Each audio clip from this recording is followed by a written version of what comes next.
Hola, soy Elena, él es mi esposo Víctor y esta es nuestra hija Polinochka. Ella tiene 4 años y nació sin pulmón, bronquio ni arteria pulmonar derechos. Además, su corazón está en el lado derecho.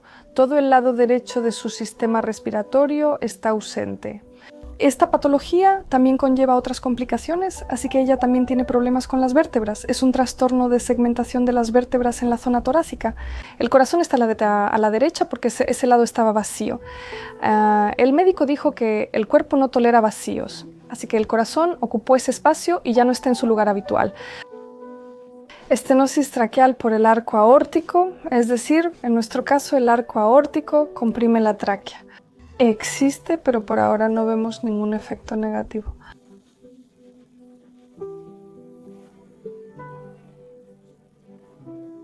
Cuando crezca es posible que tenga una curvatura en la columna vertebral, o sea, como nos dijo el ortopedista, es bastante probable. Por ejemplo, puede que te salga una joroba, o sea, tal vez ahí empiecen a ocurrir cambios. Pero, de nuevo, nadie dice nada con 100% de certeza, o sea, si va a pasar o no va a pasar. Ella tiene un retraso en el habla, un retraso en el crecimiento y un retraso en el desarrollo psicoverbal. En general hay poca información en internet. Cuando me enteré, busqué casos clínicos y solo encontré 2. La estadística es 1 por cada 15.000 nacimientos.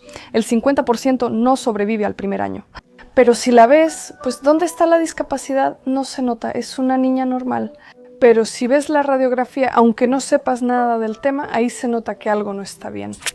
Aquí está el pulmón que sí tiene. En la radiografía se ve de color oscuro y donde no hay, ahí todo se ve claro. Y aquí incluso se puede ver un poco la columna vertebral. Aquí está un poco torcida en esta parte, aquí la tenemos.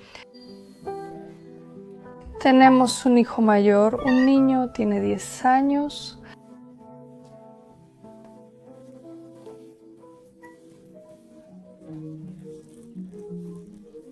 Queríamos mucho tanto a Tioma como a Polinka, los planeamos y durante casi un año no lográbamos nada, pero luego por fin todo sucedió.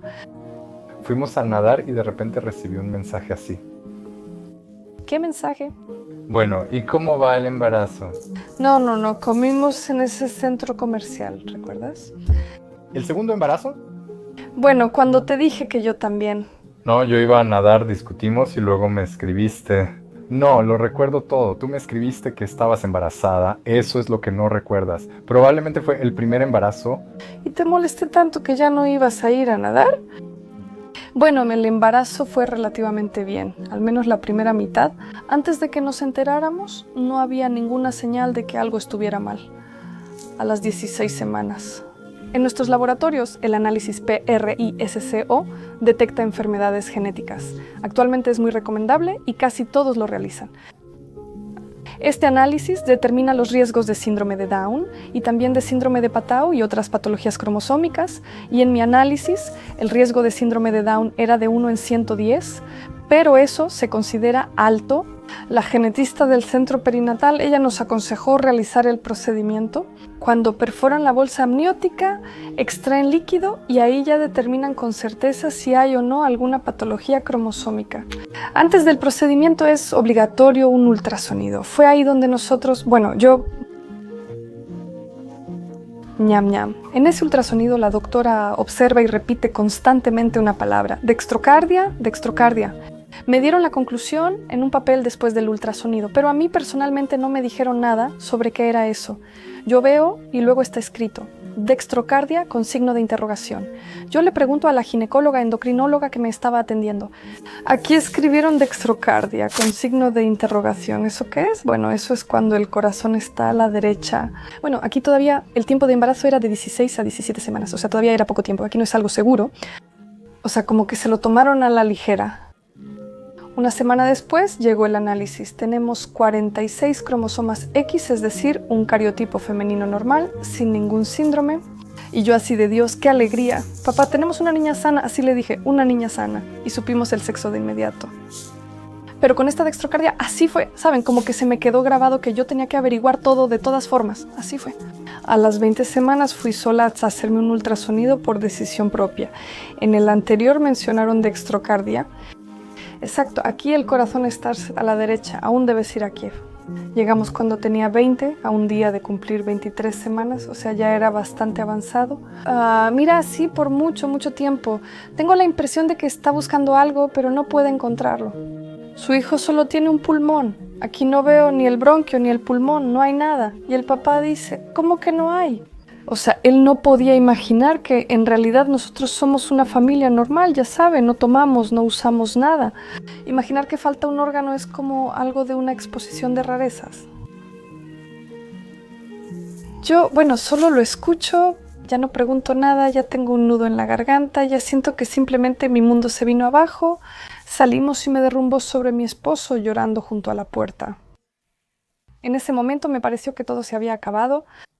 Entonces encontramos a una doctora cirujana y le contamos que literalmente hace un momento nos dieron la noticia que tenemos esa patología.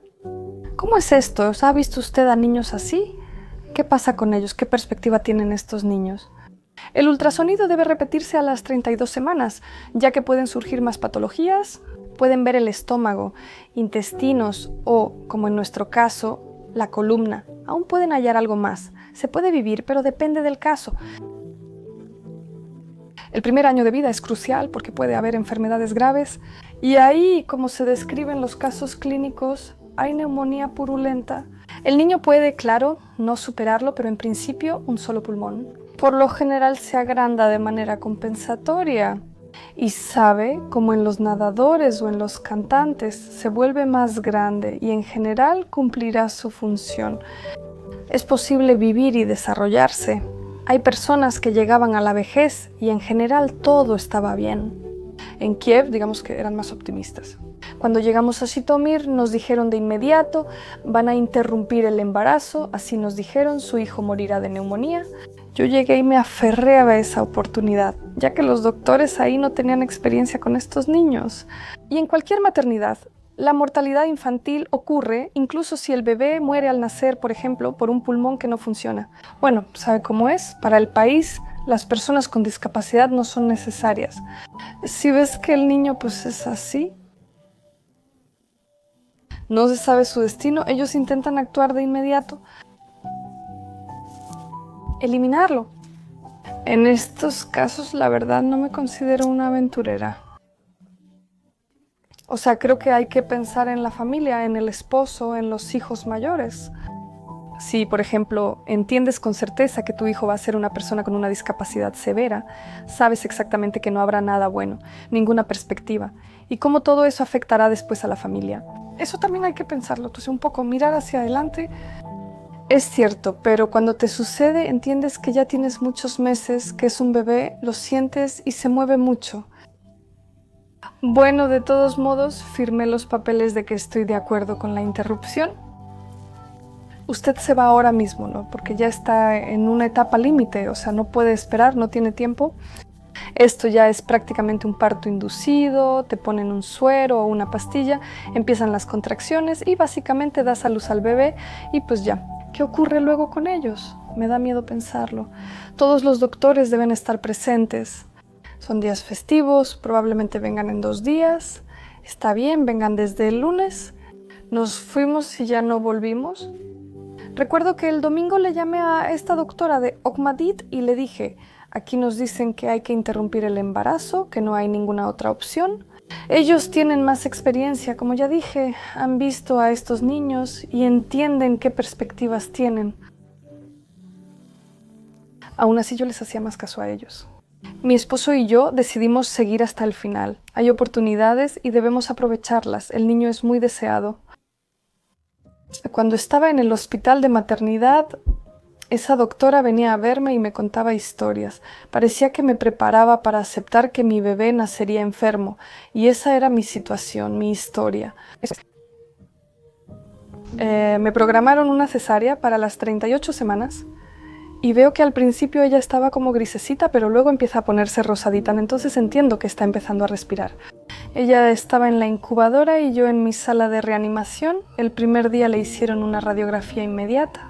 También encontraron un foco pequeño de neumonía intrauterina. Venían los internos, venían los estudiantes con sus profesores, la mostraban y contaban, ya saben, como si fuera un caso interesante. Y ya cuando nos dieron de alta a los 2 meses, recuerdo que de alguna manera me sentí tranquila. Veo que ella se desarrolla, crece, no tiene dificultad para respirar ni nada, aunque al principio recuerdo, Dios mío, iba a verla, a ver si respiraba o no, lo revisaba todo el tiempo. Cuando ella tenía 1 año estuvimos en terapia intensiva y luego nos mandaron a hacer una radiografía para descartar neumonía. Ahí toman la foto, hacen el estudio y la doctora corre y me dice: «Mamá, ¿le tapaste con la mano?». Yo respondo: «Pensé que ustedes sabían». Ay, perdón, se me olvidó decirles, no solo tenemos un pulmón, lávenle la pancita gordita, el Lucio movía la cola y nos elogiaba mucho y las urracas en el sauce se limpiaban las plumas también. Todas las ranas bajo las hojas de bardana se burlaban de nosotras. Polinochka está creciendo y desarrollándose, pero nos informaron que tiene retraso en el habla. Todo eso lo trabajamos con la logopeda, la defectóloga, en el kinder y en casa. Creo que para la escuela ya estaremos al nivel. Me preocupa su desarrollo intelectual, su habla, su pensamiento. El hecho de que tenga este retraso me parece lógico. De todas formas, cuando nació, e incluso tal vez desde el embarazo, tuvo hipoxia. Eso es definitivo, incluso nos lo escribieron. O sea, para ella es un poco más difícil, necesita más tiempo y todo madura un poco más tarde también. Pues sí, la columna vertebral, incluso en la radiografía, se ve que en la zona del cuello está un poco torcida. Bueno, nuestro ortopedista dice que por ahora eso no se le va a manifestar de ninguna manera. En la adolescencia, cuando hay un crecimiento activo, es posible que se desarrolle una curvatura. ¿Y qué tan fuerte será? Nadie lo puede decir, eso es desconocido. No quiero preocuparme antes de tiempo, sé lo que podría pasar, pero mientras no ocurra no lo pensaré, ¿sabe? Eso solo te va a destruir. Ella fue al kinder y a inclusión. Yo realmente pensaba que quizá no iría. Y además, cuando empezó esto del COVID, tampoco sabíamos cómo estaba todo esto relacionado con los pulmones, precisamente, ¿no? Ella va a un grupo regular, ¿no? Pero tiene su propio asistente que la ayuda y tiene sus propias actividades ahí. Le recomiendan ver a una defectóloga y psicóloga. ¿Se podrá hacer un trasplante de pulmón más adelante? Y eso absolutamente me parece que no tiene sentido en este caso. El trasplante de pulmón es una operación complicada, ¿no? Si la comparamos con la del hígado, se realiza solo en casos extremos, cuando el pulmón ya no funciona en absoluto y entonces sí, se trasplanta.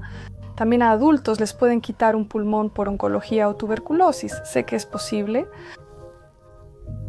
Sin embargo, creo que para un adulto es más difícil porque está acostumbrado a respirar profundo y al quitarle el pulmón debe adaptarse. Y en su caso, al contrario, ella ya desde su nacimiento, ese pulmón ya se acostumbró, creció y lo principal es no enfermarse gravemente. Eso es lo que me preocupa. Un niño es un niño, tengo esposo e hijo mayor.